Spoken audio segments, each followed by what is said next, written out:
Welcome back to the radio. Tonight, you find yourself at a tall, solitary lighthouse, perched on the edge of a rugged cliff in 1723. The sea stretching endlessly below, restless and restless. The wind whistles through the cracks in the stone walls, carrying the scent of salt and wet timber, brushing against your skin with the subtle insistence of 1,000 waves. The lamp awaits its keeper. The stairs coil like a spiral of patience, and somewhere, just out of reach, a storm gathers its attention, slow but determined. You might notice that the gulls seem to have a better social life than anyone in this lighthouse, which is perhaps unfair but also undeniably true. What time is it where you are, and what view are you listening from, tucked somewhere between day and night?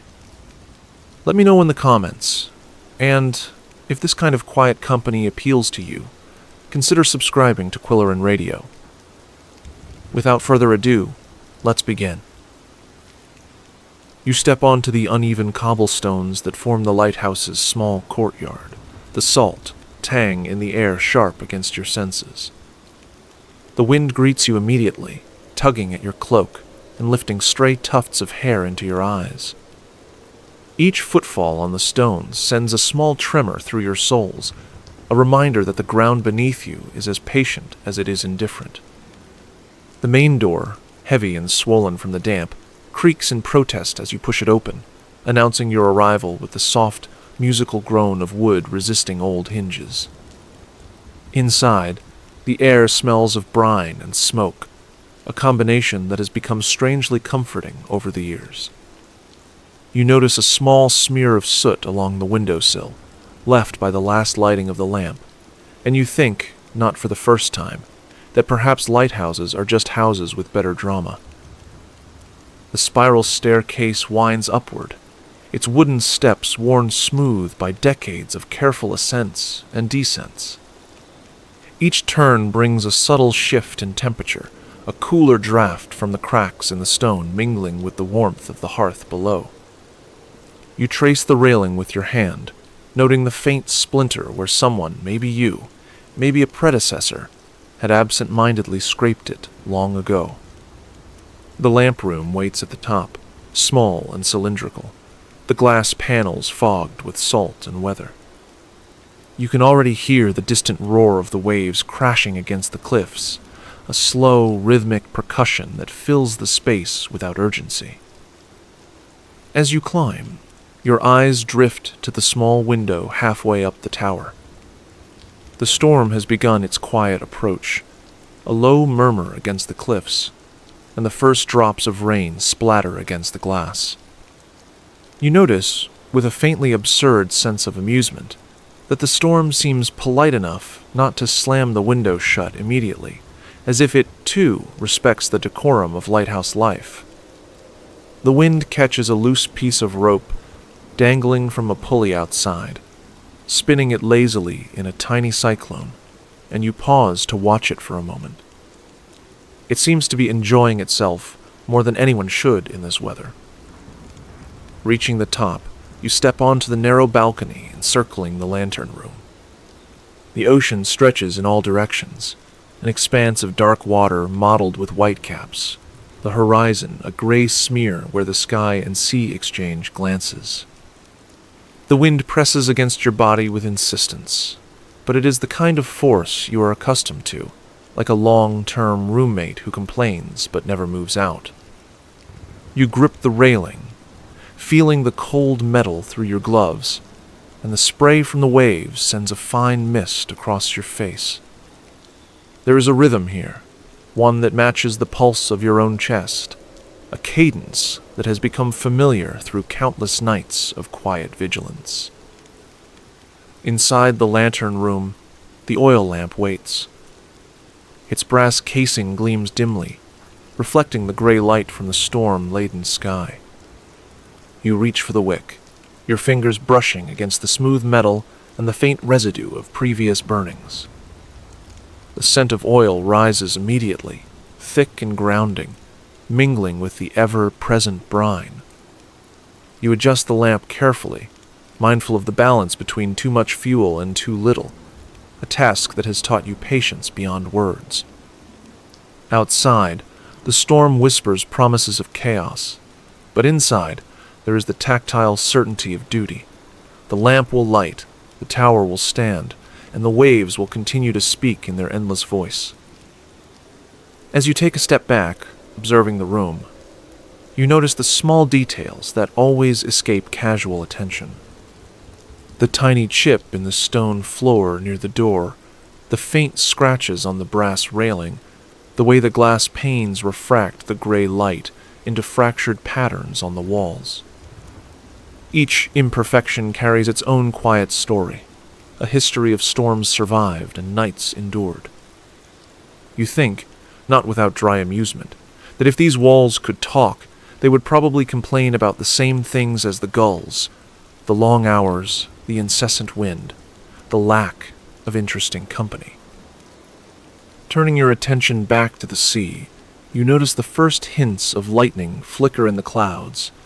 Not dramatic or alarming, just a faint suggestion of urgency.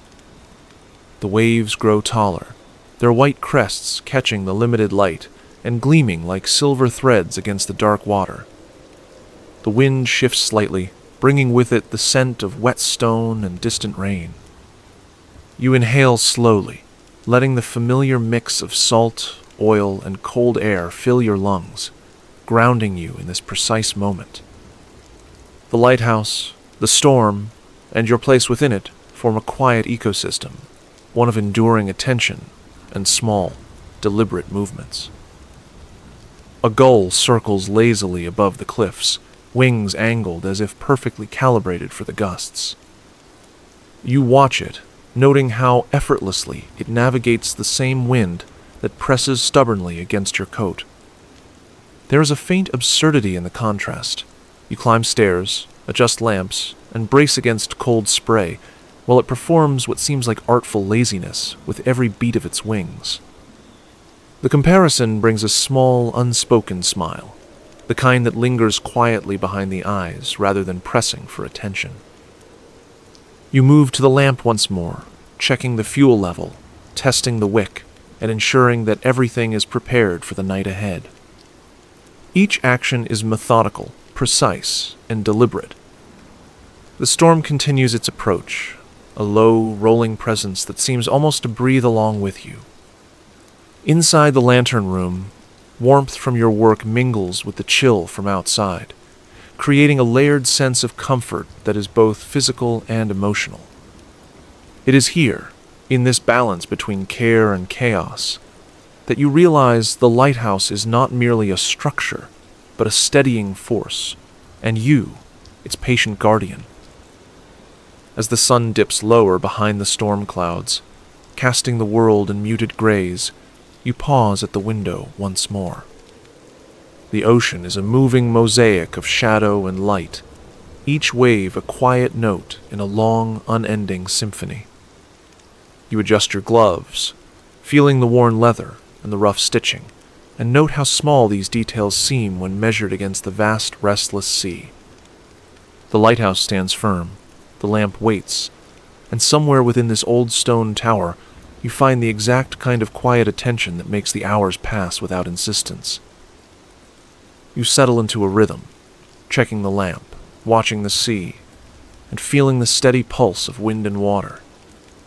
A tiny drop of rain runs down the glass and catches in a scratch, tracing a slow, deliberate line as if reminding you that even in stillness, things move. You think, once again with faint humor, that this single droplet probably has a better sense of timing than you do. And yet, in that small observation, there is comfort. The storm is vast, the waves are relentless, and your place here is quietly significant, anchored by the familiar work and the slow, patient rhythm of the lighthouse.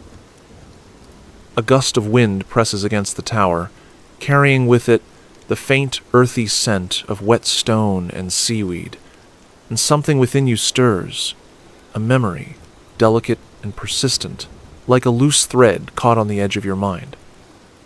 You pause by the window, letting the draft brush against your face, and suddenly you are elsewhere, transported to a morning long ago. The sunlight is gentler then, falling through a thin curtain in a modest kitchen, illuminating the small crumbs scattered on the wooden tabletop. The smell of porridge mingles with the warmth of tea, and someone is humming softly near the hearth, perhaps a sibling or a parent, though the identity feels less important than the feeling of quiet presence itself. You remember the way the steam curls in lazy spirals, carrying with it a sense of steady continuity, a morning that had no urgency yet demanded attention in its own way. The chair beneath you creaks faintly, and in that sound the memory grows sharper. You are moving through a narrow street in a small town, boots pressing against cobblestones, slick with dew. The air is crisp, carrying the scent of damp earth and smoke from a distant chimney. A neighbor's cat watches your passage from the steps of a weathered house, tail flicking in a rhythm that somehow matches the gentle cadence of your steps. You note, with a dry amusement that has never left you, how the cat seems to possess a dignity wholly unmatched by its actual size. The memory, though quiet, hums with the same rhythm as the lighthouse's lamp, each movement deliberate, each breath accounted for. You pass a bakery, the warmth of fresh bread mingling with the cool air, teasing the senses with a smell that feels almost indecent in its richness. The baker, a portly man with flour, dusted sleeves, nods as you walk past, and you nod back, acknowledging a routine that exists purely in shared recognition rather than words. The bell above the bakery door tinkles faintly, an ordinary sound that now feels like a heartbeat, simple yet insistently alive. You recall the sensation of your hands brushing against a wicker basket, rough yet pliant, the handle pressing against your palm in a reassuring way. These small, ordinary sensations have remained lodged in memory, each one carrying an emotional weight that surprises you with its subtlety. From the bakery, you drift further down the street, noticing the uneven stones beneath your boots and the way puddles mirror the gray sky above. A child splashes through one, sending water scattering across the cobblestones, and you remember your own clumsy steps in similar puddles, the slight squish of wet leather against socked feet. There is a gentle humor in recalling the indignity of slipping slightly, a minor embarrassment now softened by decades of perspective. The air is cool, smelling faintly of smoke and wet wood, and the town is waking slowly, each person absorbed in their own rhythms, each action deliberate and necessary. In these ordinary movements, there is a quiet poetry that your mind clings to now, as if the memory itself were a lantern guiding you through the layers of time. A soft voice calls from a distance, perhaps a friend or sibling, though the memory does not specify. You hear it and feel a warmth of recognition, not from excitement or drama, but from the gentle continuity of familiarity.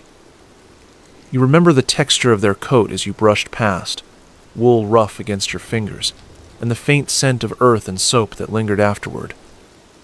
There is a dry humor in how meticulously people tried to appear composed, even when caught mid-step, and you chuckle quietly to yourself, the sound lost among the echoes of memory. Each small observation embeds itself in your awareness, layering ordinary sights, sounds, and scents into a subtle, steady hum of lived experience. The memory drifts into a quiet morning on a wooden pier, boards worn smooth by years of footsteps and tides. The wind carries a chill, but the sun glints off the water in sharp, brief flashes that warm the skin just enough to create a sense of balance. Boats sway gently at their moorings, ropes creaking in response, and the smell of brine and varnished wood blends into a comforting, consistent presence. You remember holding a coil of rope, fingers brushing against frayed edges, marveling briefly at how something so simple could be both delicate and essential. The humor lingers in the thought that you once considered yourself an expert in tying knots, only to watch as they inevitably unraveled in inconvenient moments. From the pier, the memory shifts again, now to the interior of a small cabin. The air is dense with the warmth of cooking fires, the faint scent of herbs hanging in bundles from beams above. A table holds a modest meal, carefully arranged, and you remember the satisfaction of setting it just so, lining up plates and mugs as though the act itself could somehow contain the calm of the world. A chair scrapes gently against the floor as someone takes their seat, and the rhythm of shared presence settles over you like a quiet tide. The humor of spilled salt or a lopsided bowl is noted internally, acknowledged with a small smile, but left to settle without comment, a silent witness to human imperfection. Eventually, the memory begins to dissolve, a soft, receding tide that pulls you back toward the lighthouse. The smell of wet stone returns, carried by a sudden draft that brushes against your face. You hear the distant crash of waves, the wind rattling a shutter, and the faint metallic tang of the oil lamp, awaiting your attention. The ordinary morning, the town, the pier, and the cabin fade into layers beneath the present moment, leaving only the residue of warmth and quiet reflection. You carry the gentle humor, the small observations, and the sensory richness with you, like a pebble in your pocket, grounding you as you turn back to the task at hand. Standing once more in the lantern room, you inhale deeply, tasting salt and oil in equal measure. The storm outside presses against the tower, insistent but patient, and you feel the calm acquired from memory settle over your shoulders like a cloak. The wind whistles through cracks, the lamp waits, and the waves continue their endless rhythm. The past is behind you, the present is steady, and within this continuum there is space to breathe, to watch, and to inhabit the lighthouse fully. Small, absurd thoughts cross your mind. Perhaps the gulls remember those mornings too. But you smile softly and return your attention to the steady, unremarkable, and quietly essential work of being here. The door at the base of the lighthouse opens with a faint groan, and a visiting fisherman steps inside, his boots leaving damp impressions on the stone floor. You nod in greeting, acknowledging the familiar routine of small arrivals and departures. His coat smells of salt, wet rope, and the faint trace of smoke from the fire he left behind in his cabin. You notice the way his hands move when he gestures, rough from work but careful enough to suggest pride, and the quiet way he tilts his head as if listening more to the room than to you. There is an odd humor in the serious gravity with which he examines the lantern room, as though he expects it to critique him for not being a lighthouse keeper himself. "Morning," he says, voice low and steady, carrying the rhythm of someone accustomed to speaking over waves and wind. You reply in kind, noting the contrast between your careful, measured words and his more fluid, effortless speech. The conversation lingers in the air, punctuated by the soft clatter of boots on stone and the occasional creak of the spiral stairs above. You talk about the weather first, not because it's exciting, but because it's universally understandable, a neutral space to begin the exchange. "Storm rolling in," you remark, and he nods, eyes flicking to the horizon through the fogged window. "Looks like she'll be dancing for a while," he says, and you can't help but think that no storm has ever truly danced, but the image suits the moment. As he warms his hands near the small hearth, you notice the faint scent of his packed lunch, bread, smoked fish, and something citrusy wrapped in cloth. He unwraps it slowly, with the care of a man who appreciates both food and pause. You comment on the way the smoke curls from the hearth, thick and curling like lazy ink, and he chuckles quietly, the sound swallowed by the room but warm against the stone walls. "Some things never change," he says, referring to the lighthouse, the wind, and perhaps his own routine. You nod, aware that this shared understanding forms the bedrock of human connection in a place otherwise dominated by solitude. Outside, a gull circles near the balcony, its call faint but persistent.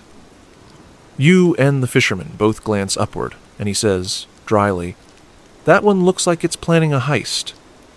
The humor lands softly, not startling, but enough to make the corners of your lips lift. It is the kind of observation that neither interrupts the calm nor demands attention, a shared acknowledgement of absurdity in a world otherwise measured and predictable. You continue speaking about the incoming tide, the height of waves, and the subtle shifts in wind direction, each comment unfolding like a thread, connecting the two of you within the lighthouse's embrace. A second visitor arrives, a fellow keeper from another tower along the coast. She carries a small lantern, her coat damp but not yet weighed down by the storm. Her voice is low, steady, and polite, blending seamlessly with the rhythm of the room. She comments on the scent of oil and salt, noting that it reminds her of mornings spent polishing brass and tightening wicks. You acknowledge her observation with a faint smile, recognizing the shared language of those who understand lighthouses not as buildings but as living, breathing ecosystems. There is subtle humor in the way she examines a rope knot, tilting her head as if it might critique her technique, and you both exchange a glance that communicates amusement without words. The conversation drifts gently to mundane topics, the timing of tides, the rotation of shifts, and the occasional oddity of lighthouse life.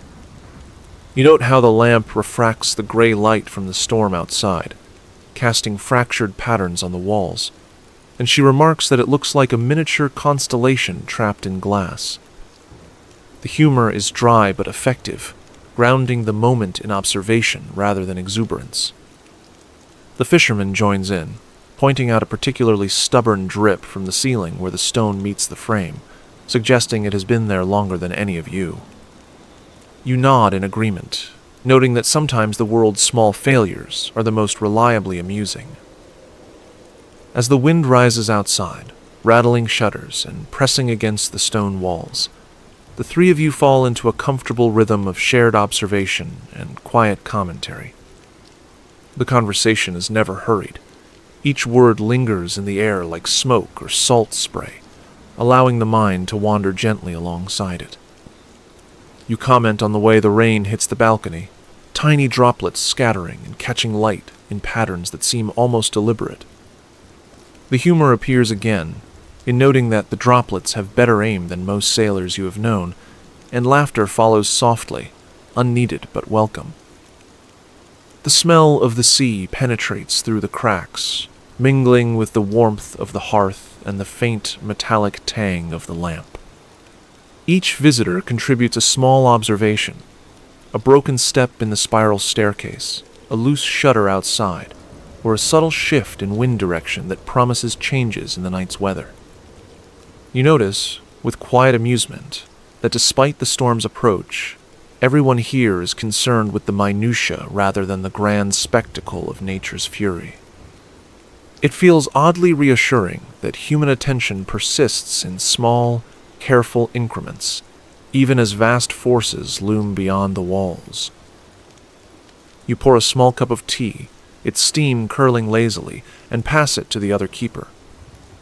The gesture is quiet, deliberate, and unremarkable in its simplicity. Conversation continues softly, touching on distant lighthouses, familiar towns along the coast, and the rare moments of calm between storms.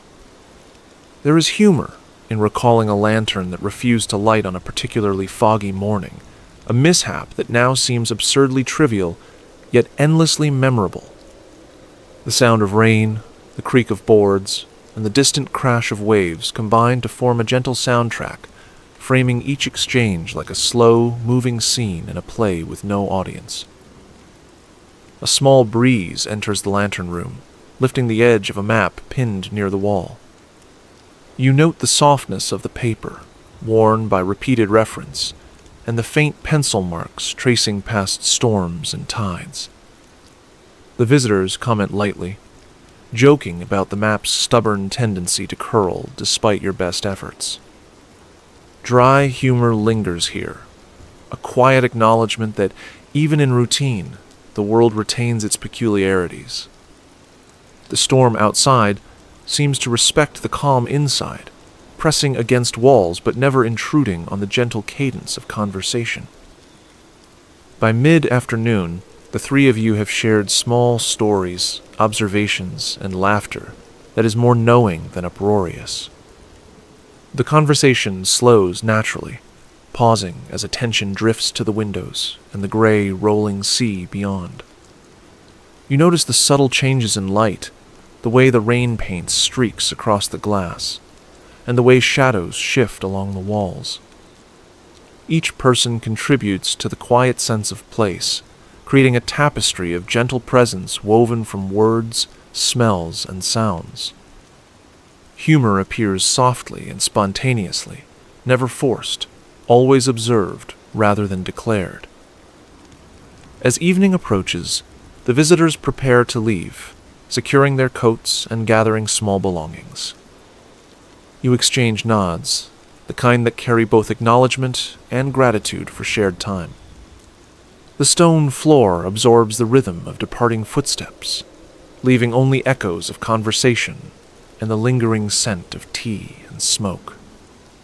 The lamp waits, the wind continues its dialogue with the tower, and the waves maintain their steady percussion. The lighthouse, ever patient, houses these quiet interactions as it has for decades, each moment a small, deliberate addition to the ongoing story of wind, water, and human attention. You settle into the quiet of the lighthouse, the echoes of the visitors' footsteps lingering faintly in the stone corridors, and your mind drifts to a different time. Before this life of salt, stone, and solitary vigilance, you spent mornings in a town whose streets were narrower, quieter, and filled with entirely different rhythms. The bakery on the corner smelled of yeast and sugar, not of brine and oil. The clatter of carts on cobblestones carried a different weight, softer somehow, with fewer waves to drown out its sound. You remember the sensation of balancing a basket of goods in the crook of your arm, the weight pressing gently against your ribs, the strain tempered by the satisfaction of motion executed well. There was humor in the way one loaf always managed to teeter precariously, threatening gravity, and, in hindsight, the entire scene feels almost theatrical. The busier streets had smells too: leather, ink, wet hay, and the faint tang of smoke from chimneys. You can still feel the warmth of the sun striking your back as you walked past the blacksmith's shop, the rhythmic clink of hammer on iron forming a background percussion that contrasted sharply with the constant crash of the ocean now.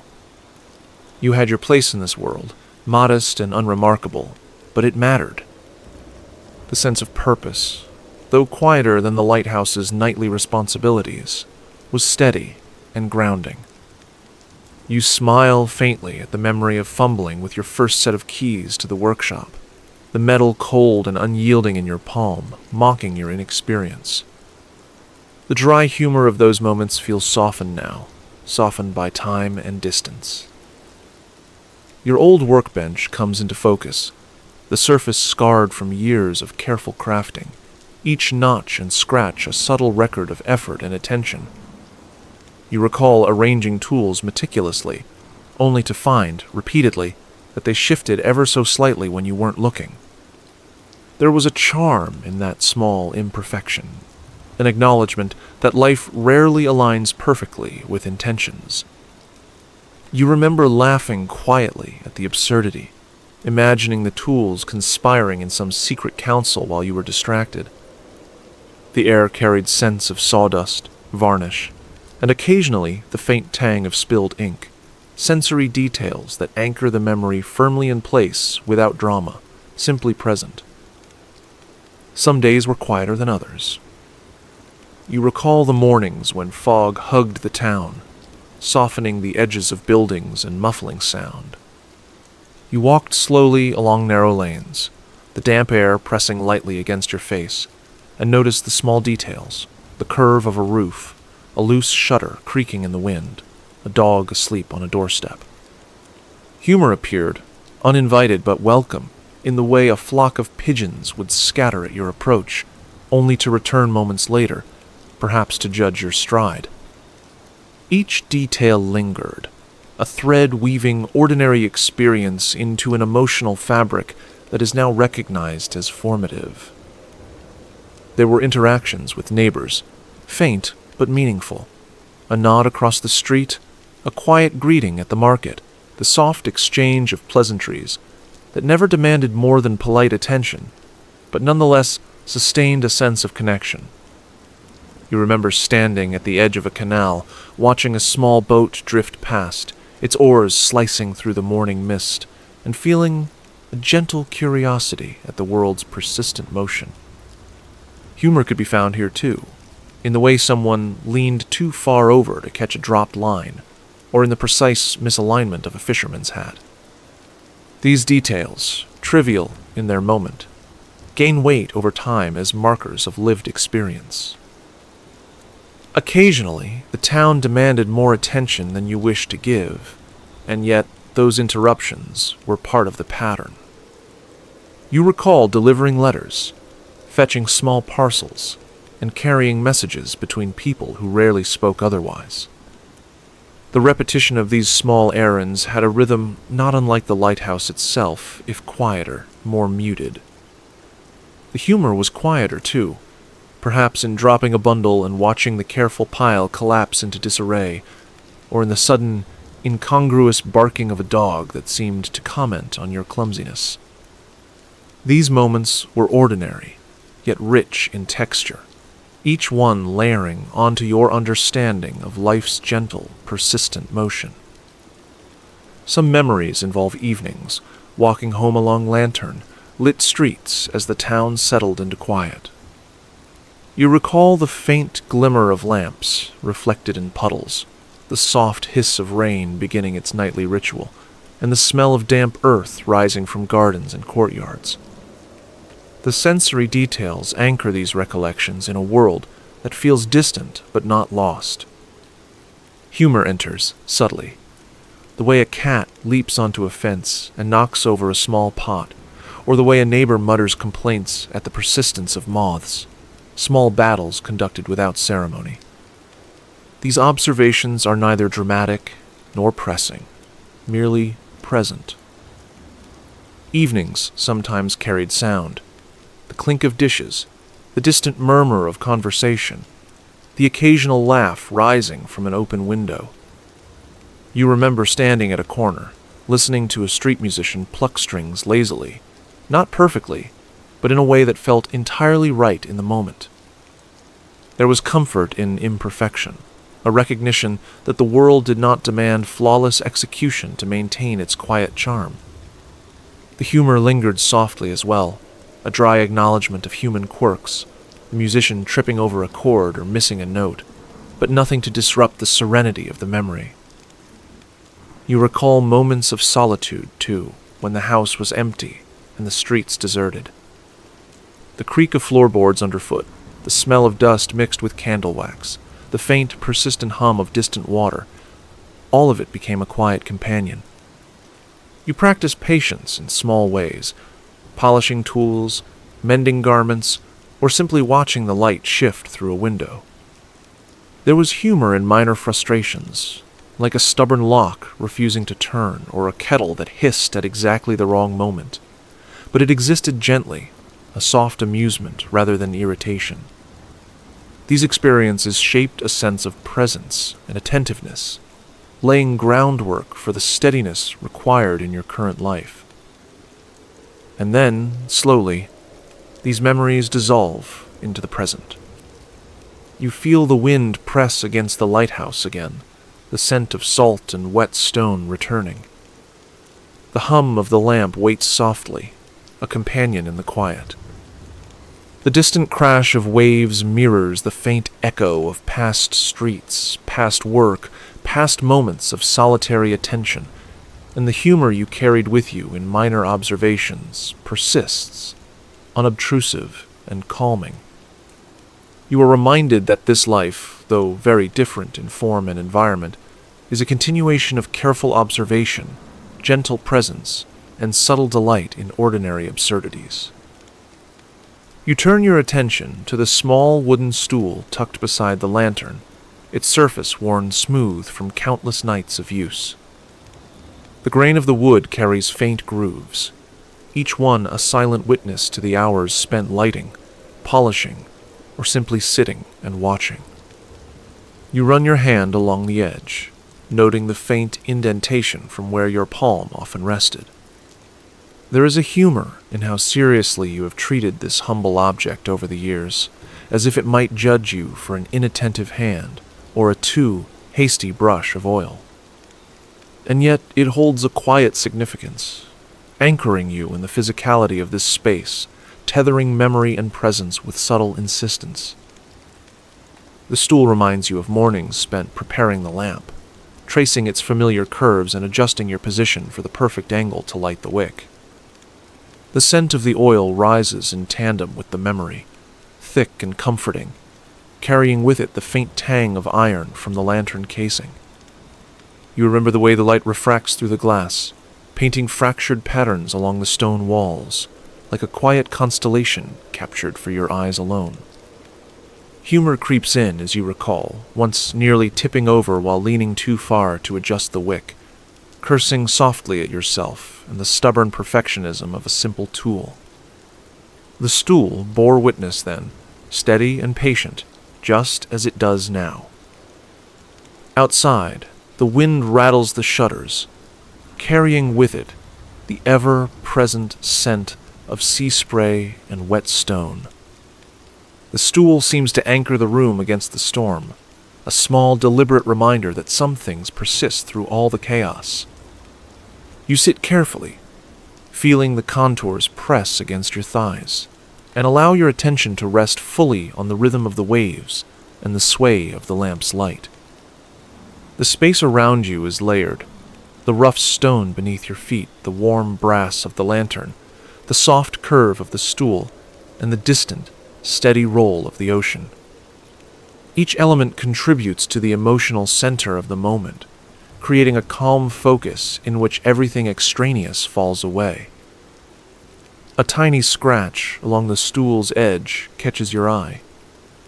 You trace it with your fingertip, remembering a night when a dropped wrench had left that very mark. The sound of it hitting the floor had startled you, a brief intrusion into the otherwise measured calm of lamp maintenance. Humor lingered afterward, in the private acknowledgement that you had flinched over an object whose existence had long been innocuous. Each scratch and indentation carries a story, not dramatic or urgent, but quietly enduring, a tactile record of countless evenings spent in careful attention. You glance toward a small wooden cabinet nearby, the surface polished until it gleams faintly in the dim light. Its shelves hold spare oil, extra wicks, and a few personal items tucked into a corner, a folded piece of cloth, a small journal, and a brass compass whose needle refuses to lie flat. The smell of wood polish mingles with oil, a grounding combination that signals familiarity, routine, and quiet order. You notice, with faint amusement, how you have come to regard the cabinet almost as a companion, each item deliberately placed as though it might rise to speak if disturbed. The humor is dry and internal, a subtle acknowledgement of human attachment to objects in otherwise solitary spaces. The lamp itself is more than metal and glass.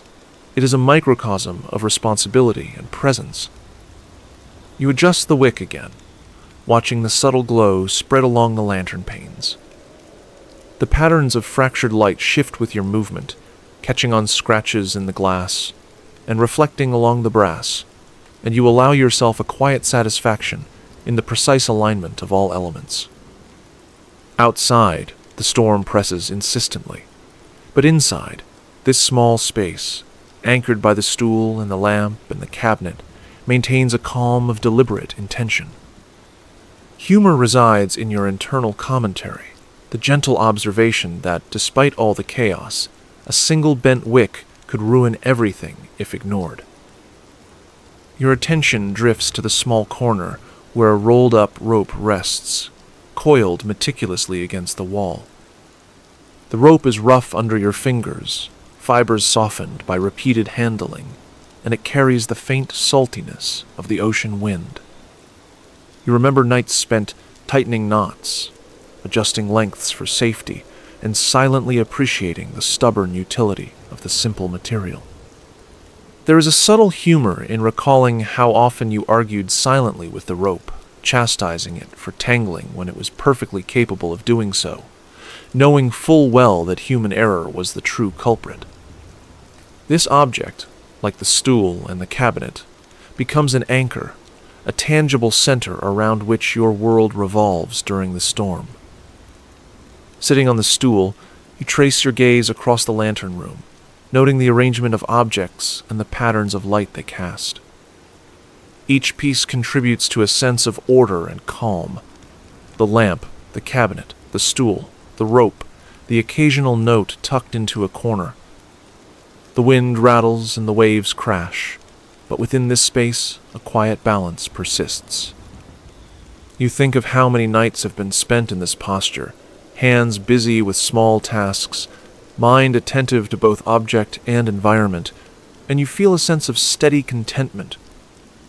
The humor persists, too, in the private acknowledgement of how seriously you treat these everyday implements, as if they were conscious collaborators in the slow, patient work of keeping the lighthouse alive. The scent of oil and wood polish is punctuated by the faint hint of seaweed wafting through the open shutters. You inhale deeply, letting the mixture settle in your senses, and you notice the texture of the stool beneath you once more. Worn, smooth, perfectly imperfect. Each bump, dent, and scratch is a quiet history, a record of years spent in attentive care and small triumphs over gravity, weather, and human fallibility. You sit, hands folded loosely in your lap, and allow the storm to exist as background, its presence acknowledged but not urgent. Humor flickers again in the thought that the storm could probably benefit from a cup of tea and a polite chat, though you know it would never consent. You consider the soft light spilling across the floorboards, the warm reflection of brass, and the quiet persistence of the stool beneath you.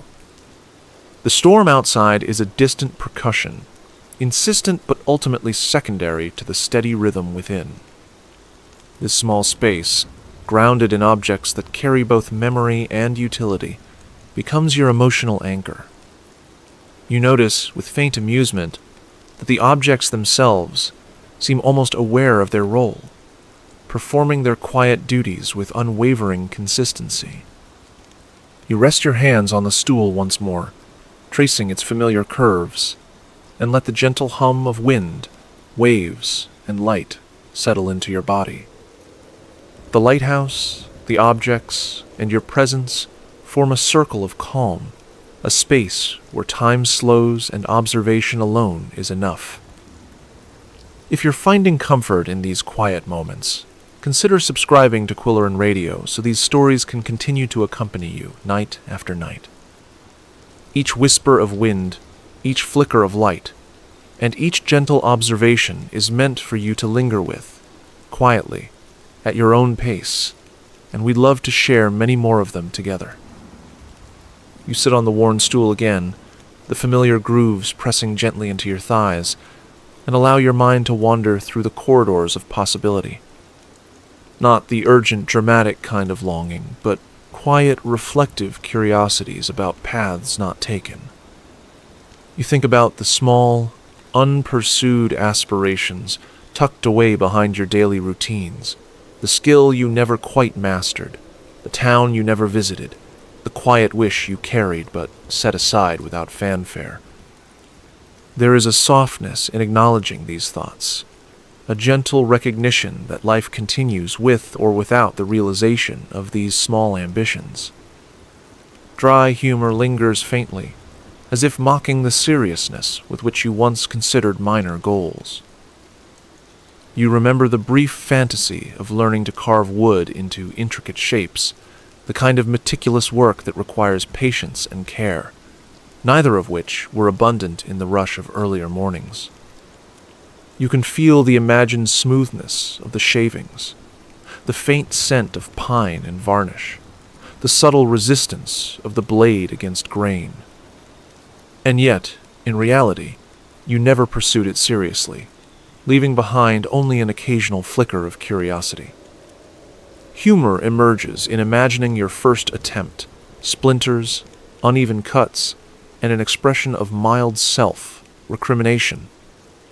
But the thought remains pleasant rather than frustrating, a gentle what if hovering in the back of your mind like a drifting feather. Your attention drifts to other subtler wishes, perhaps learning a language that once felt inaccessible, or attempting a recipe you had read about but never dared to try. You picture yourself standing over a stove, whisk in hand, slightly winded from the effort, noting with dry amusement that even pancake batter can feel like a test of endurance. The thoughts are harmless, fleeting, and grounded in the ordinary, a life you might have led if timing, circumstances, or confidence had aligned differently. And yet, there is no regret, only curiosity about the quiet shape of possibility. You imagine the version of yourself who once contemplated moving to a distant town, drawn by curiosity more than necessity. You picture streets you never walked, markets you never explored, doors you never opened, and the smells of unfamiliar kitchens and bakeries pressing gently against memory. You acknowledge the humor in imagining yourself politely negotiating a crowded street in a town where no one knows you, while secretly judging the efficiency of their map, reading abilities. It is a harmless mental exercise, a way to explore life's untraveled avenues without urgency or consequence. Other thoughts drift in, the notion of a book you might have written, sentences carefully chosen but never put to paper. You visualize the physical act, the pen gliding across rough pages, the sound of it scratching in a rhythm that feels deliberate yet unhurried. There is humor in imagining the first draft, filled with minor mistakes, crossed, outwords, and pages slightly crumpled from indecision. And yet the sensation is grounding. It allows you to trace the line between action and inaction, between realized tasks and gentle curiosity, without judgment. You consider small personal ambitions, too, the soft wish to be more patient with yourself, the quiet hope of noticing fleeting moments more thoroughly, the subtle desire to connect more deeply with someone who rarely shares attention. These wishes are unremarkable, ordinary, and in their ordinariness they are precisely what grounds you in the present. Humor drifts quietly into these thoughts, perhaps imagining yourself giving a long lecture on patience to a cat or a gull, only to be met with complete indifference. The image, absurd yet gentle, elicits a private smile. Time feels suspended as you contemplate these quiet possibilities. You notice the rhythm of the lighthouse outside, the waves hitting rocks, wind pushing against shutters, the lamp casting soft, fractured light on stone walls. In this rhythm, the small, unfulfilled wishes and curiosities drift naturally, coexisting with the present. You sense that life's quiet continuity makes room for both realized and unpursued desires, each inhabiting its own space without demanding judgment. The humor remains, dry and unintrusive, like a companion that quietly notes human folly without insisting on correction. You drift toward thinking of moments long forgotten, small decisions that led away from one life into another, subtle forks in the road where curiosity or caution determine the shape of your present. The lighthouse, the lamp, the stool, and the wind outside all serve as anchors while your imagination wanders gently through these soft spaces. You allow yourself to consider the outcomes, knowing that no dramatic events will occur, only quiet contemplation and the gentle recognition that some doors remain unopened for entirely valid reasons. Humor appears again, imagining the what if version of yourself struggling with the lighthouse lamp for the first time, the wind whipping stubbornly against your coat, and the gulls offering silent commentary. And then you consider timing. Could you still try these things now? Perhaps the desire to carve, cook, or travel persists, not as urgency, but as a quiet invitation. You picture a modest attempt at each wish, carving a simple figure in pine, baking a small loaf, stepping down an unfamiliar street with cautious curiosity. The thoughts are calming, a gentle acknowledgement that possibility never fully disappears, only shifts in emphasis. You note the humor in the imagined awkwardness of each endeavor. Flour on your clothes, shavings on the floor, wrong turns in a foreign town, but the images evoke warmth rather than embarrassment. You reflect on life's ordinary constraints, the small practicalities that prevent some wishes from ever fully taking shape. Yet you notice that the emotional weight of these unpursued desires is negligible compared to the satisfaction of simply acknowledging them. Humor remains subtle, perhaps a mental shrug at the idea that the universe is slightly indifferent to your carpentry or culinary ambitions.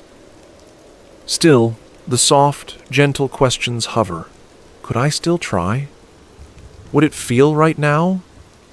There is no urgency, no expectation, only the serene contemplation of human curiosity and persistence. Finally, you allow all these thoughts to coexist peacefully, like different threads of fabric lying together without being woven into a single pattern. The lighthouse stands steady around you, the lamp casts fractured light across familiar walls, and the wind continues its constant conversation with stone. The small, quiet desires, the what, ifs, the humor, and the gentle curiosity all blend seamlessly into the calm of the moment. You breathe deeply, noting the tactile texture of the stool beneath you, the faint scent of oil and sea, and the quiet rhythm of life carried on by wind, waves, and attention. In this place, the untraveled paths and the lived present share equal space, unremarkable, yet profoundly grounding. You bend down to open the small weathered chest, tucked into a corner of the lantern room, its metal hinges rusted, but surprisingly compliant. The smell of old wood and salt wafts up immediately, mingling with the faint aroma of lamp oil and sea air. You lift the lid carefully, aware that each item inside has been stored with deliberate intention, a collection of quiet stories from different moments of your life. Nothing is dramatic or remarkable on its own, yet together they form a gentle mosaic, a time capsule of ordinary moments, preserved for the kind of attention only someone who has spent long nights in solitude can offer. The first object is a folded piece of cloth, faded and fraying at the edges. You run your fingers over it, feeling the roughness softened by age, and immediately a memory surfaces. Mornings spent wringing out wet garments over a stone trough, the water dripping steadily and rhythmically, accompanied by a faint chorus of gulls. You smile faintly at the humor of thinking such a mundane item could become part of a treasure chest. Yet, here it is, preserved in quiet reverence. The cloth carries a faint scent of brine and smoke, grounding you in both past and present simultaneously. Next, a small brass compass rests in the bottom corner. Its needle shivers slightly when you lift it, as if still uncertain about true north. You remember navigating through foggy mornings, balancing the compass in your palm while waves hissed and whipped at the lighthouse rocks. Humor creeps in, dry and subtle, as you recall misreading a minor marker once, and ending up nearly circling the lighthouse rather than plotting a straight line. The compass is imperfect, but so are you, and the two of you have weathered countless nights together. Its presence is reassuring, a quiet anchor in the broader uncertainty of wind, waves, and time. A bundle of old letters tied with a faded ribbon catches your attention next. You lift them gently, noting the rough edges of the paper and the uneven inked lines where someone long ago poured careful words onto fragile sheets. Some letters are addressed to people you no longer see, others remain unsigned, mysterious in origin yet familiar in tone. You allow your mind to drift over their contents, noting small phrases that evoke mundane warmth, a comment on the weather, a note about a shared meal, a jest about an inconveniently loud cat. The humor is gentle and human, softening even the most distant memory. Among the letters lies a small photograph, its edges curling slightly, depicting a figure whose face is familiar in silhouette but indistinct up close. You hold it tenderly, imagining the ordinary day it captured, sunlight spilling over a narrow street, shadows cast by rooftops, perhaps a quiet laugh frozen mid-motion. The image is not dramatic or grand, yet it carries the weight of ordinary life, the kind that accumulates quietly and meaningfully. Humor hides in a small detail, the figure's hat perched at a slightly crooked angle, suggesting a brief lapse in careful preparation that now seems endearing. A simple coin rests beside the photograph, tarnished and smooth from handling. You turn it over in your fingers, noting its worn edges and faint markings, imagining the countless pockets and hands it has passed through. You think about the humor in its quiet resilience, surviving countless exchanges and yet remaining entirely ordinary in purpose.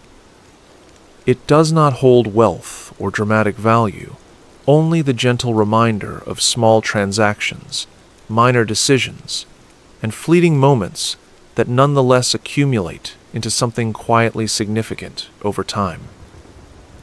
A tiny wooden whistle is tucked beneath a folded napkin, its surface polished by frequent handling. You lift it, feeling its familiar weight and noting the faint scent of varnish and damp wood. You remember the soft, unremarkable mornings when the whistle served as a call to attention, a gentle way to mark time or alert someone across the rocks. Humor arises at the memory of blowing it too forcefully once, producing a note that startled seagulls and yourself alike. Even these minor missteps are preserved here, quiet relics of human idiosyncrasy woven into the pattern of daily life. A dried feather, pale and delicate, rests alongside a small jar of sea sand. You pick up the feather, noting the softness against your fingertips, and imagine the bird that once carried it through gusting winds. The sand grains slip easily through your fingers, each one a tiny, ordinary artifact of the coastal world. Humor appears subtly, imagining the feather writing letters for birds who never learned to hold a pen, or the sand arranging itself stubbornly back into the jar whenever you tried to tidy it. These small, almost absurd thoughts settle quietly alongside the items, enhancing the intimacy of the time capsule.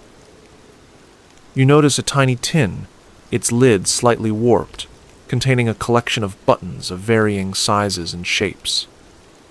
You lift each one, noting faint scratches and discoloration from wear, imagining the jackets, coats, and shirts that once carried them. Each button tells an ordinary story. A coat mended quickly before a storm, a garment cherished for its warmth, a pattern chosen haphazardly that somehow pleased the eye. Humor drifts softly, considering the button's stubborn refusal to stay in place or align perfectly on fabric, yet never failing to fulfill their quiet purpose. A fragment of rope, frayed at the ends but still strong in the middle, rests next. You hold it, feeling its coarseness and imagining evenings spent tightening knots or coiling lines with deliberate care. Humor emerges in recalling minor miscalculations, one loop too tight, another too loose, small errors that never mattered in the long run, but created private amusement. The rope, like other items in the chest, is simultaneously functional and symbolic. grounding you in the tactile and temporal experience of labor, observation, and attention. A folded map lies at the bottom of the chest, edges curling with age. You unfold it carefully, the paper releasing a faint scent of ink and dust. The map charts familiar terrain, places you have walked, sailed past, or watched from the lighthouse window. You smile gently at small annotations, handwritten notes of tides, landmarks, or simple reminders of previous storms. Humor lingers in tiny miscalculations or scribbles that once seemed urgent, but now appear charmingly trivial, artifacts of diligence and attention applied to the ordinary. Finally, a small carved figurine rests at the center of the chest. Its features are faint but recognizable, a human form frozen mid-gesture. You run your fingers along its surface, imagining the hands that carved it, the time invested in shaping something so quiet, unassuming, and enduring. Humor drifts in the awareness that you have attributed meaning and personality to a small piece of wood that will likely never move or speak, yet it becomes part of this curated collection, a silent witness to ordinary, persist life. You pause, taking in the entirety of the chest, each object carrying small, textured stories. Together, they form a mosaic of ordinary life. Letters, coins, feathers, rope, buttons, maps, and carved wood. None are dramatic or extraordinary, but each holds significance because you have chosen to notice, handle, and preserve them. Humor threads through the collection, a gentle acknowledgement of human imperfection and whimsy. The wind rattles the shutters, waves crash in the distance, and the lamp casts fractured light across the chest, binding past and present, memory and attention, into a quiet, contemplative whole. You lean back against the familiar curve of the stool, letting the warmth of the lamp spill across your arms, and allow your thoughts to drift forward in time. Not with urgency, not in fear, but with gentle curiosity about what the lighthouse might hold decades from now. Will the stone walls remain steadfast against the tides, or will the ocean's persistent erosion have reshaped the shore entirely? You imagine the lamp, still flickering and warm, perhaps tended by someone with hands different from yours, yet performing the same careful motions. There is humor in picturing a future keeper learning to manage the stubborn wick exactly as you once did, muttering under their breath about stubborn oil and wayward shadows. You picture the furniture, your stool, the cabinet, the lamp itself, aging gracefully, each scratch and dent accumulating slowly, silently narrating stories you cannot yet witness. Will future hands respect the wear and character, or will they replace it with something newer, smoother, less stubborn? You imagine the stool squeaking in a slightly higher, pitched, more urgent way, a small rebellion against its own longevity, and the lamp's fractured light reflecting off freshly polished stone rather than familiar, well, worn surfaces. Humor surfaces quietly, imagining a future keeper consulting a manual, exasperated, as if the ghosts of your own minor mishaps had been encoded into instructions and diagrams. Beyond the room, you wonder what the surrounding coast will look like. Will the rocks jut at the same angles, or will winter storms have shifted their arrangement, creating new pockets for gulls to roost and waves to curl? Perhaps the sea will creep further inland, claiming a fragment of stone that has always seemed immovable, or perhaps it will retreat, leaving sandbars in unexpected places. There is comfort in imagining both possibilities equally, neither better nor worse, simply variations in the quiet passage of time. You note with a smile the absurdity of considering whether future gulls might recognize you, or if they have entirely new grievances to air at the water's edge. You think about the future keepers themselves. Will they feel the same attentiveness, the same small pleasures in adjusting a stubborn wick, polishing the brass, or coiling rope with precise care? Perhaps they will move more quickly, efficiency trained into their bones, and miss the subtle humor hidden in minor errors and imperfections. You imagine them muttering to themselves at an incorrectly aligned lamp, the same way you once muttered, and you feel a quiet kinship across time, a recognition that some habits endure regardless of century or circumstance. Humor resides in picturing these shared, minor frustrations forming a silent bond you will never meet in person. The distant horizon carries its own questions. Will the town, if a town remains, still look the same, or will it have transformed with new architecture, technologies, and priorities? Will anyone remember the lighthouse's place, or will it become one of those quiet monuments glimpsed in photographs, noted briefly and then forgotten? You consider the lamp, its fractured glow now mirrored in imagined photographs of decades hence, each image a faint echo of the same rituals you observed tonight. Humor drifts through the thought that a future tourist might try to light the lamp with a smartphone flashlight, missing entirely the subtleties of oil, wick, and careful hand. You let your mind wander to the lamp's function in the wider world. Ships will come and go, perhaps different types entirely, sleeker vessels, engines purring in place of sails, but the light will continue to serve its purpose, guiding quietly, persistently, without ceremony. You imagine the gentle shift in perspective, a keeper of knowledge and safety adapting to changes both mundane and extraordinary, learning new instruments or techniques, while retaining the core attentiveness that defines the role. Humor surfaces in the image of the lamp's reflection bouncing off a radar screen, an unexpected alliance of past and future technology, both equally serious in their quiet duty. Your gaze drifts over the cabinet and rope once more, imagining their surfaces altered slightly by decades of hands, oils, and weather, yet their function remaining intact. Perhaps the rope will fray differently, the cabinet hinge squeaks differently, and the stool carries new dents and scratches. These objects, like the lighthouse itself, are markers of continuity, witnesses to patterns of care and attentiveness that persist quietly despite the passage of time. You smile at the absurdity of imagining a future version of yourself, inspecting these changes, as if your own spirit has somehow traveled ahead to comment on the minor variances of a world you will never physically see. You consider the winds and waves, unceasing and unpredictable, yet consistently rhythmic in their passage. Future storms will press against stone walls, gust through shuttered windows, and crash against rocks just as they do now. You imagine that future keepers will feel a similar mixture of awe, concentration, and minor exasperation. Humor flickers quietly in imagining them shivering in wet coats, swearing softly at particularly insistent gusts, or attempting to avoid a wayward seagull while climbing the staircase.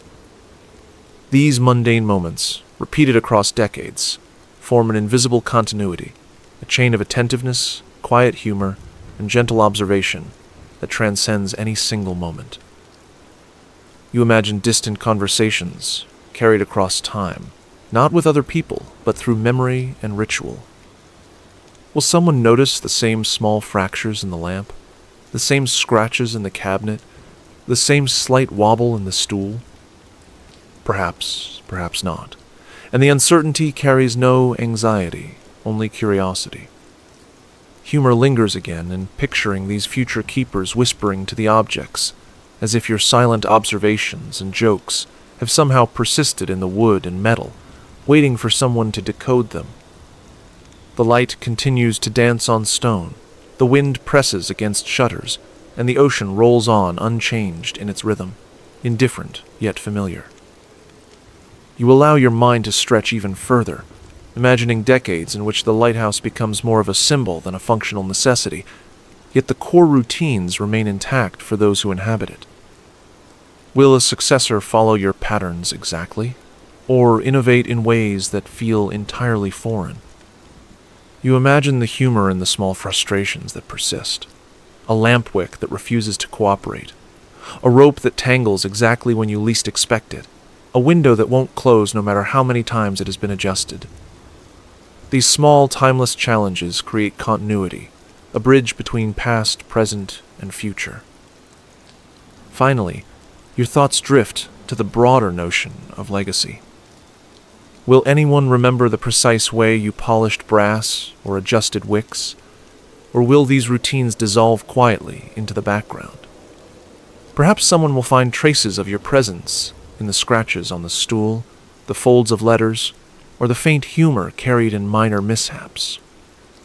You smile gently at the thought that it matters little, because the persistence of ordinary, attentive care is its own reward.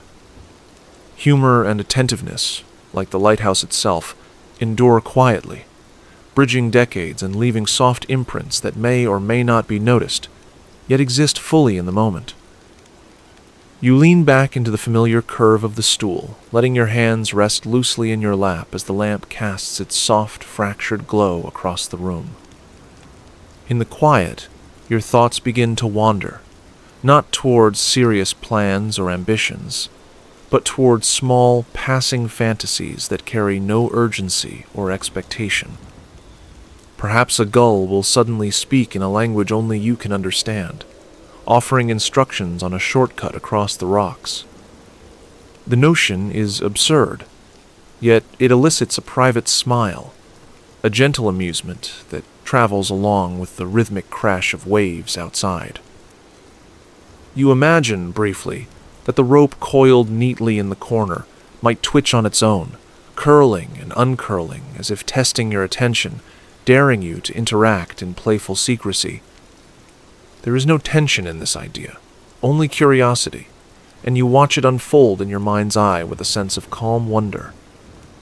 Humor emerges naturally, considering the possibility of a rope with more personality than most visitors you have encountered, silently judging your technique. The lamp flickers as though in agreement, its fractured light dancing across stone walls and lending a theatrical quality to this private reverie. A small breeze brushes through the shutters, carrying with it the salt and brine of the ocean, and you imagine that it whispers stories of distant shores, of places you may never visit. Perhaps each gust carries fragments of conversations from sailors long past, hints of songs hummed under breath, the faint laughter of children from coastal towns far away. The notion is whimsical, gentle, and fleeting, like the feeling of a feather brushing against your hand. Humor hides in the thought that the wind may very well be gossiping about your lamp, handling technique, judging you as unkindly as a critical ant might have done. You allow yourself to think of the cabinet's contents moving ever so slightly when no one is watching, rearranging buttons, letters, and coins in a pattern meaningful only to them. Perhaps a coin flips in the air and lands perfectly on its edge, or a feather drifts from one shelf to another with the precision of an invisible choreographer. The room hums with an understated magic, entirely private, entirely ordinary, the kind that slips past notice unless you are attuned.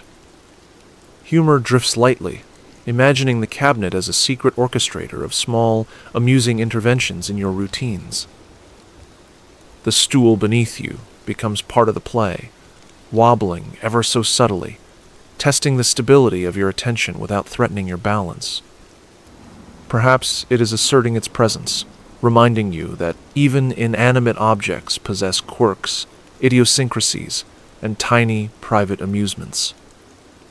You smile at the notion, letting the silliness exist alongside your calm awareness, fully accepting that the stool might harbor a secret personality all its own. The lamplight catches the curves of its surface, emphasizing imperfections that suddenly feel charming and deliberate. You imagine your own shadow stepping lightly from the walls, stretching and moving independently, as if exploring the room in a quiet, curious manner. It pauses at the lamp, examines the rope, glides across the cabinet, and then drifts toward the stool, hesitating briefly before melting back into your own form. Humor appears subtly, considering the shadow taking a more responsible approach than you do, straightening edges, polishing brass, and gently shaking its head at your absent-minded tendencies. The thought is fleeting, absurdly detailed, and entirely calming. The lamp itself seems to participate in the private theater, casting fractured reflections that form shapes resembling faces or creatures, perhaps approving, perhaps bemused by your thoughts. Each flicker suggests a new narrative, brief, inconsequential, and entirely ephemeral. You notice with dry amusement how seriously you observe these light patterns, yet the act of watching provides a gentle engagement, a way to pass the quiet hours while retaining curiosity about the world in subtle, imaginative ways. You envision tiny variations in the physical space, imperceptible yet deeply satisfying. The rope coils itself into a perfect spiral at one moment, the stool leans slightly differently, and the lamplight splits into more pronounced beams, illuminating corners previously unnoticed. Humor arises naturally at imagining yourself attempting to instruct the objects on how to behave, only to discover they possess their own whims. The room becomes a private stage, objects and light performing minor acts of whimsy for an audience of one. A small seagull perches outside the window, and you imagine it tipping its head knowingly, as if sharing in your private amusement. Perhaps it nods toward the lamp, or scrutinizes the coiled rope, silently judging minor mistakes or applauding subtle successes. Humor drifts lightly, acknowledging the absurdity of interpreting the behaviors of a bird as meaningful commentary, yet the act of imagining it is soothing.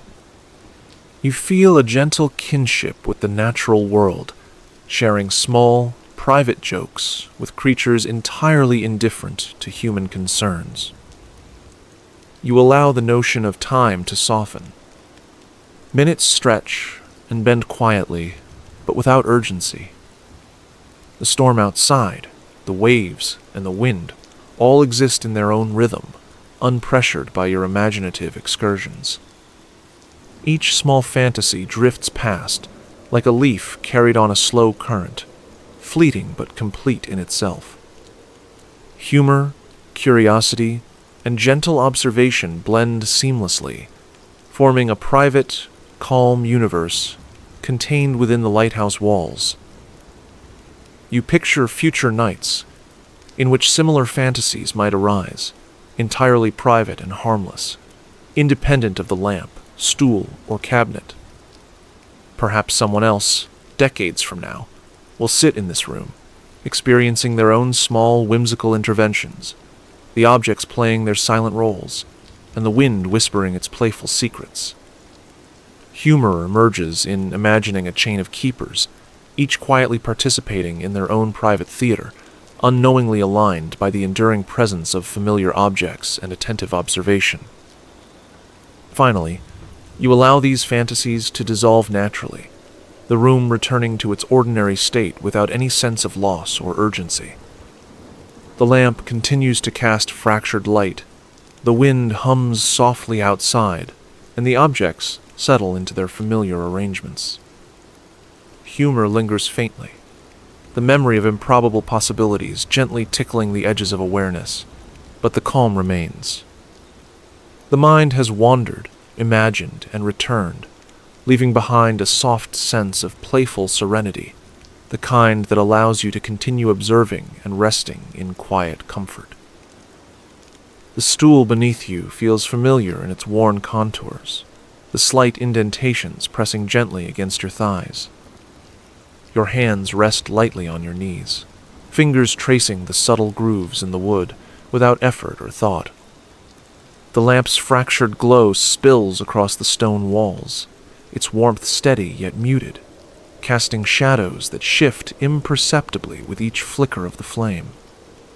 The wind hums softly against the shutters, a low, constant vibration that resonates through the floorboards and settles around you. Each breath you take matches the rhythm of the room, slow, measured, deepening steadily as though the stones themselves are encouraging ease.